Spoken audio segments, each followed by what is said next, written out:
Perkenalkan saya Desmond Siditonga.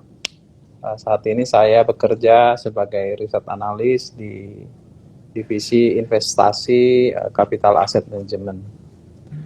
Jadi hari ini semoga kita bisa sama-sama belajar ya, karena topik yang kita bicarakan ini sebenarnya gampang dibicarakan tapi sulit dilakukan ya. Dilakukannya. Termasuk yang Ya, ngobrol nih kayaknya aku juga masih deh. ya, Iya kan, kepengennya itu adalah yang ya. kemarin kita ngobrol-ngobrol gitu kan. Tema tema sore hari ini kan nikmati kebebasan finansial dengan berinvestasi. Tapi ujung-ujungnya adalah sebenarnya itu adalah kepengennya itu adalah apa sih? Kepengennya itu kan mewujudkan financial independence sama kalau bisa ya retirednya lebih early gitu kan. Kalau orang tuh kan 55 gitu. Kalau bisa nggak 45 aja udah retired, tapi sebenarnya nggak tahu gitu loh harus ngapain gitu. Mungkin mereka tuh yang kadang yang dipikirkan ya Bang ya, kayak apa ya, kalau kita tuh harus melakukan hal-hal yang besar dulu baru Ya. semuanya akan terwujud. Padahal nyatanya kita nggak harus melakukan hal yang besar. Dari hal-hal yang kecil itu bisa kita lakukan, ya kan? Salah satunya kita itu mengurangi faktor-faktor yang ada di lingkungan sekitar gitu. Salah satunya yang tadi aku tanyain nih, Bang, untuk mewujudkan si FIRE atau financial independence retire early ini, itu masih banyak faktor yang mempengaruhi itu nggak terwujud. Salah satunya itu adalah si latte factor, ya kan? Ya. Latte factor ini banyak yang tadi aku tanyain, milenial di kantor aku tanyain, sadar nggak kalian itu generasi latte factor? Apa ya, kopi ya gitu. Jadi aku pengen ngobrol dong Bang gitu kan, untuk mewujudkan, kan kalau mau mewujudkan keuangan yang apa ya, yang bagus gitu kan, kita mau berinvestasi juga yang bagus, kita kan harus apa ya, halangan-halangan itu kan harus setidaknya kita singkirkan gitu. Jangan 100%, tapi setidaknya yang mungkin bisa 80-90% itu bisa kita alihkan, hal-hal yang nggak mungkin kurang penting gitu kan, dialihkan untuk bisa berinvestasi. Oke, kalau banyak yang bilang latte factor itu adalah kopi, kalau menurut Bang Desmond sendiri itu apa? Ya. Makasih Mbak. Jadi sebelum saya menjawab itu, saya ingin kasih satu Mm-hmm. uh, pernyataan ya. Jadi sebenarnya ini sudah ada di buku kalau teman-teman membaca The Psychology of Money ya. Itu Mm-hmm. ditulis oleh Morgan Housel itu. Jadi nanti silakan cari bukunya, itu sudah ada versi terjemahannya juga. Jadi di buku itu dikatakan begini. Jadi mengelola uang itu lebih kepada kecerdasan emosi daripada kecerdasan akademik ya. Nah, di situ ada satu dua sosok di mention sama Morgan Housel. Nanti silakan di googling dan Mm-hmm. bandingkan kehidupan mereka. Itu ada satu namanya Richard Pascone. Ini kisah nyata ya. Mm-hmm. Richard Pascone ini adalah lulusan MBA dari Harvard ya. Kemudian dia menjadi CEO di salah satu lembaga keuangan di Amerika. Nah, kalau kita tahu dia CEO di perusahaan keuangan, kemudian lulusan uh, uh, universitas terbaik di Amerika. Nah, di usia 40 tahun dia itu resign ya, pensiun dini. Tetapi kehidupannya tidak berubah dalam pengelolaan uang. Jadi dia meminjam uang yang cukup besar untuk membangun rumahnya. Bayangkan di rumahnya itu ada 15 kamar dengan 3 lantai dan ada lift di rumahnya. Jadi itu memang rumah yang sangat mewah. Nah, tahun 2008 itu terjadi krisis di Amerika. Dan karena dia meminjam uang ke bank yang cukup besar, akhirnya dia dinyatakan Itu bangkrut. ya Bang ya. Dia Kalau bangkrut. biasa kenal kan. Mm-mm. Ya, dia bangkrut dan dia harus membayar utang yang cukup besar. Nah, ada kemudian kita bandingkan dengan satu sosok yang namanya Ronald Read. Nanti di googling aja. Dia ini adalah lulusan SMA. Pekerjaannya itu hanya seorang tukang sapu ya, bersih-bersih janitor ya. Nah, tetapi si Ronald Read ini sejak dia bekerja, dia menyisihkan uangnya dengan membeli saham LQ45 lah kalau di sini. Nah, dan hidupnya tetap sederhana, ya, sampai dia meninggal di usia 80, dia meninggalkan kekayaan hampir 80 juta dolar. Dan sebagian besar itu dia sumbangkan. Nah, makanya kesimpulannya apa? Kesimpulannya, kalau terkait pengelolaan uang, itu tidak ada hubungannya dengan kecerdasan akademik yang kita punya. Itu tidak ada hubungannya dengan teori-teori yang kita punya tentang pengelolaan keuangan segala macam gitu. Betul. Tetapi adalah aku membetulkan itu sih, Bang. Tetapi adalah kecerdasan emosional. Ya. Jadi Morgan Housel bilang begini, jika orang semakin kaya dan pendapatannya semakin bertambah, biasanya yang dia lakukan adalah maka pengeluarannya juga akan bertambah. Akan bertambah, betul. Ya, betul. ya.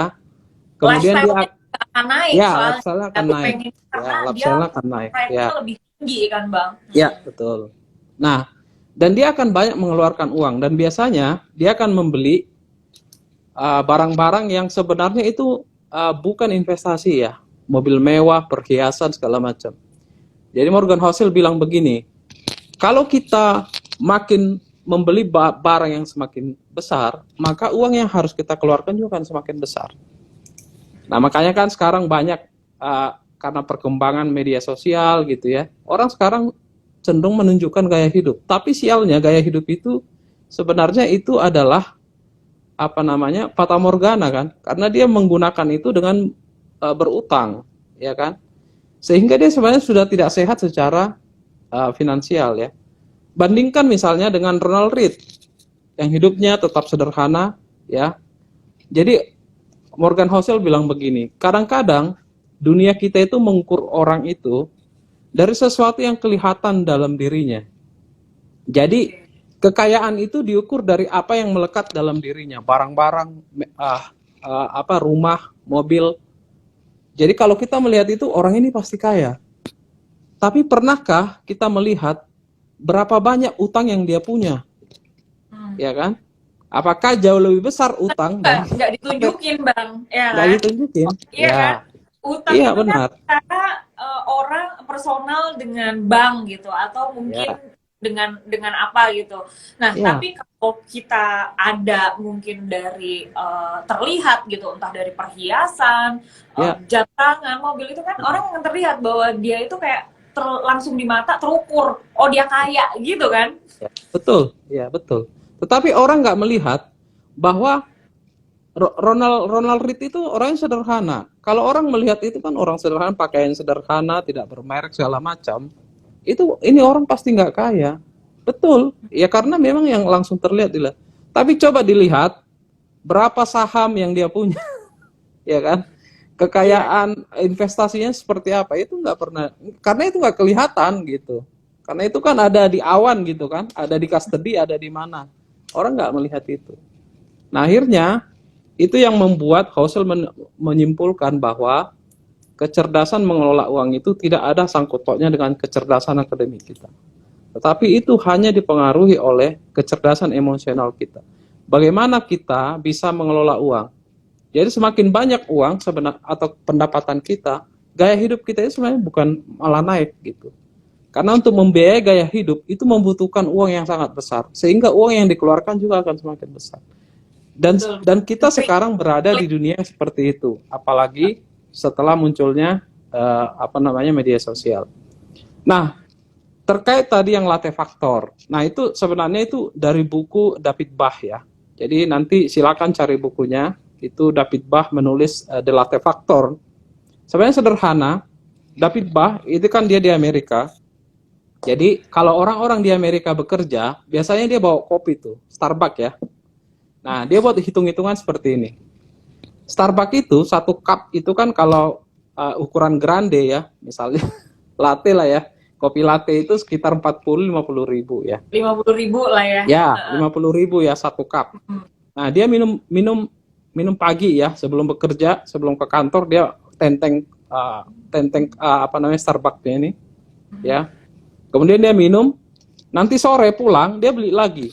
Berarti sehari kan udah 100 ribu. Ya, untuk pengeluaran itu. Sebulan berapa? Misalnya kerja sebulan itu 20 hari. 100 ribu kali 20 hari, kalau tiap hari ya. Nah, itu kan sekitar 2 juta kan. 2 juta kita kalikan dengan 1 tahun. Itu udah berapa gitu. Jadi hampir puluhan juta. Nah, jadi sebenarnya itulah yang disebut dengan latte factor. Jadi apalagi nanti misalnya kopinya ini ditambah dengan aksesoris kan. Mau pakai ini enggak kan? Biasanya kan barista di di Starbucks itu kan bilang begitu, ya. Jadi pengeluaran yang kita anggap itu kecil, tetapi kalau kita akumulasikan sebenarnya nilainya besar gitu. Nah, kenapa? Ya kan, menurut David Bach, kenapa ini tidak kita alokasikan? Kita tidak, sebenarnya bukan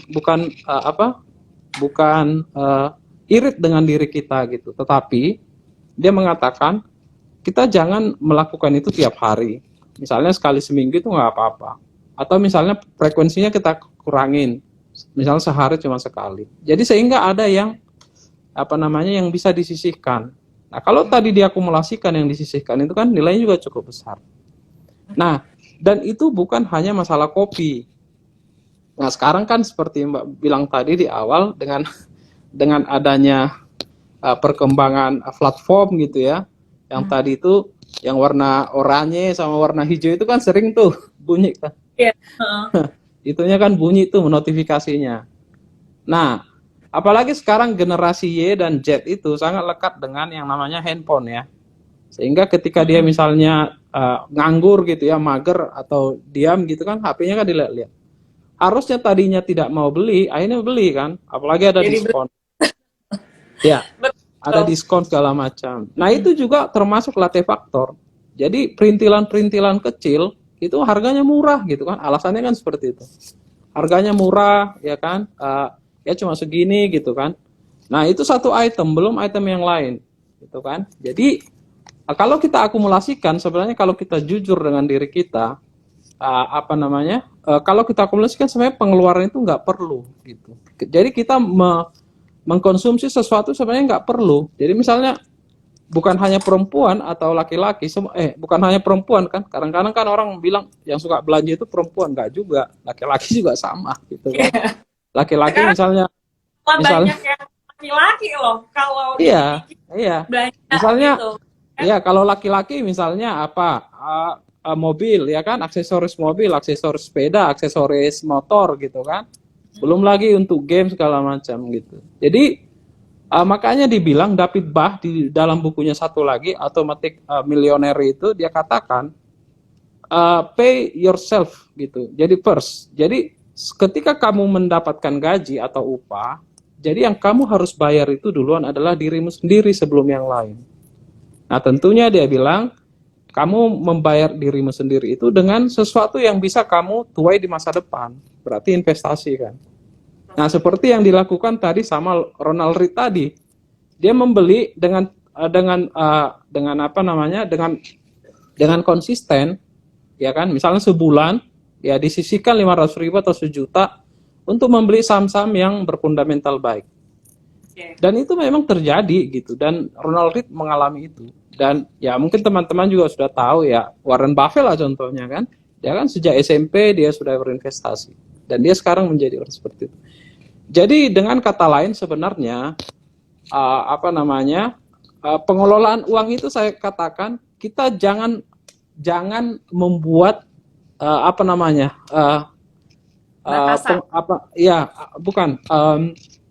ada kan perencanaan keuangan tuh yang suka dibuat oleh yang dilakukan oleh para perencana keuangan kan, step-stepnya itu kan ada tuh. Nah, step-stepnya itu sebenarnya nggak akan berfungsi kalau kita tidak mengendalikan diri kita. Itu yang dibilang Morgan Housel itu adalah kecerdasan emosional itu, ya kan, untuk mengatasi yang namanya tadi latte factor itu, ya. Jadi pengeluaran yang tidak terencana, ya kan, karena kita memang tidak bisa mengendalikan diri, gitu. Jadi itu yang membuat tantangan terbesar kita sebenarnya adalah di generasi sekarang, gitu. Karena mereka terutama Y dan Z itu ya, karena mereka memang berhadapan dengan dunia yang secara tidak sadar sebenarnya membuat kita itu dipaksa untuk berbelanja gitu. ya kan? Ya kan? Secara makanya ada namanya psikologi penjualan kan. Dan itu sekarang kan platform itu bisa mempengaruhi kita gitu untuk memaksa kita berbelanja. Nah, yang menurut tadi Morgan Housel itu sesuatu sebenarnya yang bukan kita inginkan gitu. Jadi misalnya kita membeli barang kan itu bukan menghasilkan ya, kecuali misalnya kita investasi di sesuatu yang bisa menghasilkan, mengenerate income gitu ya. Jadi misalnya kita membeli mobil ya kan, kita pakai untuk menghasilkan uang kan, bisa melalui ojek online segala macam itu. Jadi aset yang kita punya itu bisa mengenerate sesuatu yang bisa menghasilkan income. Nah, makanya kita jangan sampai sebelum kita membuat perencanaan keuangan dengan baik gitu ya. David Bach mengatakan gitu. Abaikan semua perencanaan keuangan sebelum kita bisa mengendalikan yang namanya latih faktor. Makanya tadi saya katakan, perencanaan keuangan itu gampang dibicarakan, tetapi tidak mudah dilakukan. Ya, kita lakukan ya. Ya, karena itu membutuhkan disiplin yang sangat tinggi gitu. Apalagi kita sekarang berada di pergaulan yang sudah menekankan yang namanya gaya hidup ya. Jadi tekanan peers gitu ya, tekanan pergaulan itu sering membuat kita itu akhirnya berantakan gitu. Harusnya misalnya kita konsisten untuk membeli reksadana gitu ya. Tadi yang kita sudah buat di awal, 500.000, 10.000, 100.000 setiap bulan. Tapi karena kita tidak bisa mengendalikan emosi gitu ya, misalnya gampang tergoda dengan yang lain gitu ya, dengan tekanan peers-nya, akhirnya ya berantakan. Jadi akhirnya yang tadi step-step perencanaan keuangan itu hanya di atas kertas saja gitu.